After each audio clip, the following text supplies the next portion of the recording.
ரீசெண்டாக நீங்கள் ஒரு விஷயத்தை கேள்விப்பட்டிருப்பீங்க. என்னன்னா, டெல்லியில் அவ்வளோ ஏர் பொல்யூஷன் இருந்தது, பக்கத்தில் வர மூஞ்சே நமக்கு தெரியல அப்படின்னு கூட கேள்விப்பட்டிருப்பீங்க. ஆனால் அதையும் தாண்டி பியூரஸ்ட் ஆக்சிஜன் வந்து 1 மணி நேரம் நீங்கள் சுவாசிக்கணும்னா 500 ரூபா பே பண்ணுமா டெல்லியில். அப்படியும் ஒரு விஷயம் இருக்குது. இது எல்லாத்துக்கு என்ன காரணம், நம்ம என்ன பண்ண முடியும் அப்படின்னு யோசிச்சோம் அப்படின்னா, முடிஞ்ச அளவுக்கு காற்றில் இருக்கிற மாசை கண்ட்ரோல் பண்ணாலே போதும். அதுக்கு நீங்கள் என்ன பண்ணணும் அப்படின்னா, அந்த கார்ல இருந்து கார்பன் மோனாக்சைடு அப்படின்னு ஒரு விஷயம் வெளியே எமிட் ஆகும். அதை கண்ட்ரோல் பண்ணணும்னா 5K கார்கேர்ல செம சூப்பரான ஒரு டெக்னிக் இருக்குது. கார்பன் கிளீனிங் மிஷின் அப்படின்னு ஒன்று இருக்கு.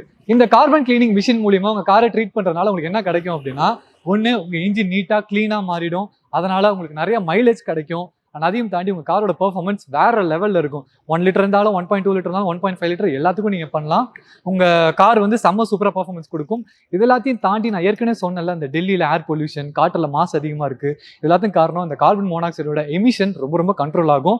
அண்ட் கவர்மெண்ட் சொன்ன அந்த நார்ம்ஸ்குள்ளேயே இருக்கும். இதெல்லாம் பண்ணீங்கன்னா நம்ம ஈகோ ஃப்ரெண்ட்லியா இருக்கலாம். இன்னொன்று யோசிச்சு பாருங்களேன், நாளைக்கு உங்க குழந்தைங்களாம் வந்து அப்புறமா ஒரு ஃப்ரெஷ்ஷான காற்றை அவங்க சுவாசிக்கிறதுக்கு ஒரு சின்ன முயற்சியா எடுக்கலாம்னா அப்படின்னா காரோட கார்பன் கிளீனிங் மிஷின் நீங்க 5K கார் கேர்ல யூஸ் பண்ணலாம். டெஃபினட்டா ட்ரை பண்ணுங்க. இப்போதான் பம்பிள் பீக்கு நான் ட்ரை பண்ணி முடிச்சுட்டு வந்தேன்.